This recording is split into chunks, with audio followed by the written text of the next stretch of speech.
کہ ہماری زندگی میں اگر گناہ ہیں اور ہمیں سچی توبہ کی توفیق بھی نصیب نہیں ہے تو پھر ہم سوچ لیں کہ ہم کہاں کھڑے ہیں۔ دیکھیے اللہ دلوں کے بھید جانتا ہے۔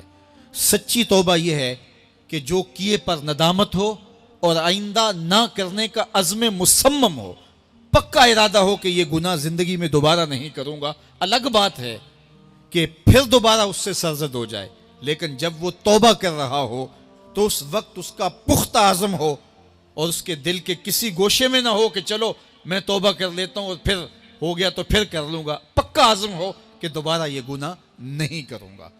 اور اگر زبان سے توبہ توبہ کر رہا ہو اور دل میں ہو کہ ٹھیک ہے یہ تو صبح بھی مجھ سے عمل بد سرزد ہونا ہے، تو اللہ تعالیٰ سے یہ مذاق کرنے والی بات ہے۔ اور اللہ تعالیٰ سے جو مذاق کرتا ہے وہ کہاں کھڑا ہے وہ خود سوچ لے۔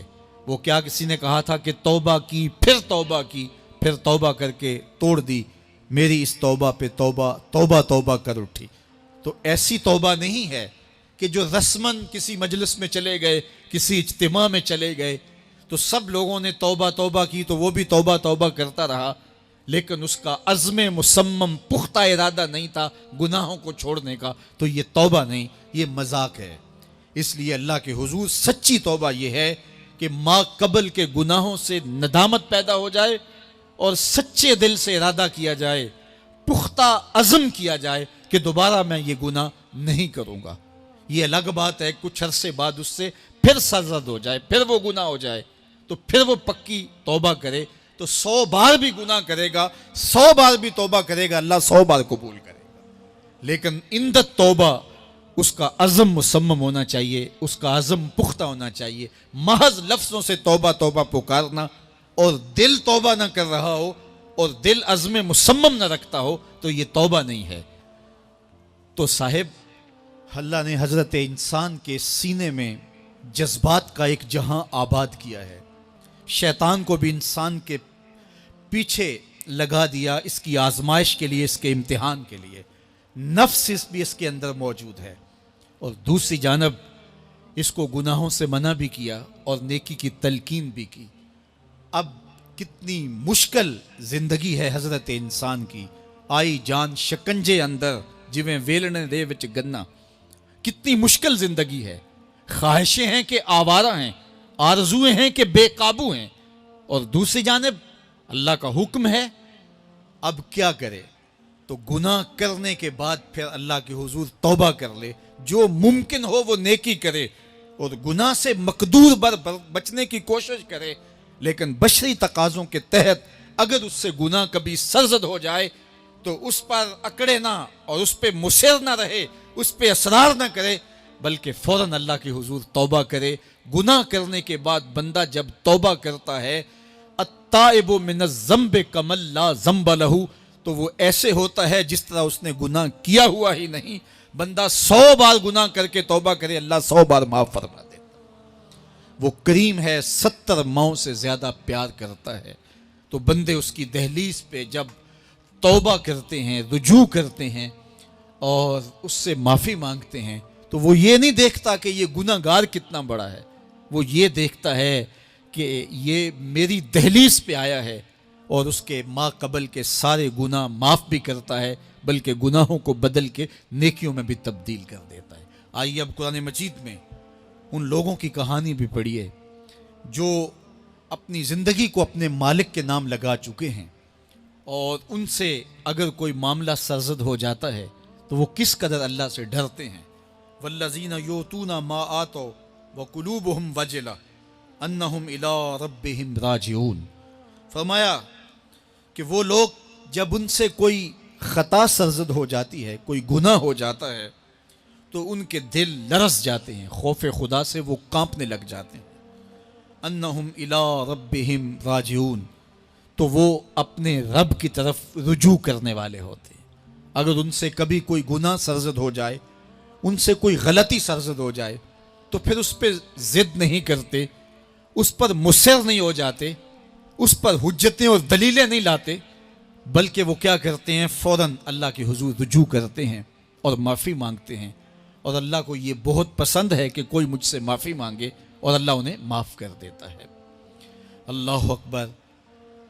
حضرت عبداللہ ابن مسعود رضی اللہ تعالیٰ عنہ فرماتے ہیں کہ مومن کی یہ شان ہے کہ جب وہ گناہ کر بیٹھے تو وہ یوں محسوس کرتا ہے جس طرح پہاڑ تلے آ گیا ہے. یہ اس کی کیفیت ہے کہ گناہ کرنے کے بعد، نافرمانی کرنے کے بعد اس کا دل لرز اٹھتا ہے. وَقُلُوبُهُمْ وَجِلَةٌ، ان کے دل خوف خدا سے لرزنے لگ جاتے ہیں کہ ہم سے یہ گناہ کیوں سرزد ہو گیا، یہ تو اللہ کی ناراضگی کا سبب ہے. تو حضرت عبداللہ ابن مسعود فرماتے ہیں یوں محسوس کرتے ہیں جس طرح پہاڑ تلے آ گیا ہے اور پہاڑ ابھی گر جائے گا اور انہیں کچل دے گا. تو وہ جلدی جلدی تلافی کرتے ہیں، توبہ کرتے ہیں، رجوع اللہ کرتے ہیں تاکہ ہمارا گناہ معاف ہو جائے. اور منافق کی مثال بھی بیان کی گئی. جب وہ گناہ کرتا ہے تو یوں محسوس کرتا ہے جیسے بدن پہ مکھی بیٹھی تھی، ہلکے اشارے سے اڑا دی. سویر سے لے کر شام تک کتنی بار ہم اپنے بدن پہ بیٹھی مکھیاں اڑا دیتے ہیں اور ہمیں شام کو یاد بھی نہیں ہوتا کہ یہ عمل ہم نے کتنی بار کیا ہے. میں اور آپ اپنے اندر اتر کر کے دیکھ سکتے ہیں ہماری کیفیت باطن کیا ہے. نمازیں چھوڑی، جھوٹ بولا، غیبت کی، چغلی کی، کسی کا دل دکھایا، کسی کو تکلیف دی، گالی گلوچ کیا، سب و شتم کیا، سویر سے شام تک کیا کیا گناہ کیے. کبھی خیال بھٹکے، کبھی سوچیں آوارہ ہوئیں، کبھی نگاہوں نے بدکاریاں کی، کبھی زبان نے جرم کیے، اور شام کو ہمیں یاد بھی نہیں ہوتا کہ آج ہم نے کیا کیا جرائم کیے، آج ہم نے کیا کیا گناہ کیے. اگر ہماری یہ کیفیت ہے تو یہ عملی نفاق ہے کہ بدن پہ مکھی بیٹھی اور اڑا دی. اور اگر ہماری کیفیت یہ ہے کہ گناہ کے بعد یہ محسوس ہوتا ہے کہ ہم پہاڑ تلے آ گئے اور اللہ کی ناراضگی ہم نے مول لے لیے اور جلدی جلدی توبہ کر کے رجوع کرنے کی جانب بڑھتے ہیں، تو پھر مبارک ہو. نہیں تو مجھے اور آپ کو اپنا محاسبہ کرنا چاہیے. ہمارے دلوں پر زنگ چڑھ گئے ہیں اور ہماری کیفیت یہ ہو گئی ہے کہ گناہ کرنے کے بعد بھی ہم ڈٹے رہتے ہیں. جبکہ زندگی اصحاب رسول کی دیکھیے ان سے بھی کبھی کوئی خطا سرزد ہو جاتی تو وہ فوراً اس گناہ کی تلافی کے لیے حضور کی بارگاہ میں حاضر ہو جاتے. حضرت ابو لبابہ رضی اللہ تعالیٰ عنہ نے اپنے آپ کو مسجد نبوی کے ستون کے ساتھ بندھوا دیا اور کہا کہ جب تک میری معافی نہیں ہوگی تب تک اپنے آپ کو کھلواؤں گا نہیں. اور پھر جب ان کی بخشش کا اعلان ہوا تو پھر حضور کے ہاتھوں سے اپنے آپ کو انہوں نے کھلوایا. ایک خاتون حضور کی خدمت میں حاضر ہوئی اور عرض کی یا رسول اللہ صلی اللہ علیہ وسلم، مجھ سے بدکاری سرزد ہو گئی ہے اور میرے پیٹ میں بچہ ہے اور میں چاہتی ہوں کہ آخرت کی سزا کی بجائے دنیا کے اوپر اس کی سزا مجھے دے دی جائے تاکہ میں پاک ہو جاؤں اور صاف ہو جاؤں، کیونکہ آخرت کی سزائیں بہت سخت ہیں. اللہ کے محبوب علیہ السلام نے جبریل امین سے ایک دن پوچھا تھا مجھے جہنم کے عذابوں کا ذکر سناؤ. تو عرض کی یا رسول اللہ صلی اللہ علیہ وسلم، سب سے ہلکا عذاب، اخف العذاب، ہلکا ترین عذاب یہ ہے کہ جہنمی کے پاؤں میں آگ کے جوتے رکھے جائیں گے. باقی اس کے پورے بدن پہ آگ نہیں ہوگی، صرف آگ کے جوتے اس کو پہنائے جائیں گے. لیکن اس کی حدت، گرمی اور شدت اتنی ہوگی، یغلی منہما دماغہ، اس کی شدت سے اس کا دماغ پگھل کر ناک اور کانوں کے ذریعے سے باہر آنا شروع ہو جائے گا. یہ سب سے ہلکے عذاب کی کیفیت ہے. اور جو عذاب سخت ہیں الیاذ باللہ، اللہ تعالیٰ قرآن مجید میں فرماتا ہے ثم لا يموت فیہا ولا یحیا، اس بڑے عذاب کا ذکر کیا جو جہنمیوں کو دیا جائے گا. فرمایا اس عذاب کی کیفیت یہ ہوگی بندہ نہ جیے گا نہ مرے گا. جیے گا اس لیے نہیں کہ آگے اور پیچھے، دائیں اور بائیں آگ ہی آگ ہوگی، تو اس آگ میں جینا کو جینا تو نہیں ہوگا. اور مرے گا اس لیے نہیں کہ موت کو موت آ چکی ہوگی. جنت میں جنتیوں کو ایک ہی ڈر اور خدشہ ہوگا کہیں موت نہ آ جائے، اور جہنمیوں کو ایک ہی امید ہوگی کہیں موت آ جائے اور جان چھوٹ جائے. اللہ تعالیٰ مینڈے کی شکل میں موت کو لائے گا اور موت کو ذبح کیا جائے گا. جنتی جنت سے اور جہنمی جہنم سے دیکھ رہے ہوں گے. جب موت کو ذبح کر دیا جائے گا اب موت نہیں ہے تو جنتی اتنے خوش ہو جائیں گے کہ اگر موت کو موت نہ آئی ہوتی تو یہ خوشی سے مر جاتے، اور جہنمی اتنے مایوس، دکھی اور پریشان ہوں گے کہ اگر موت کو موت نہ آئی ہوتی تو یہ صدمے سے مر جاتے.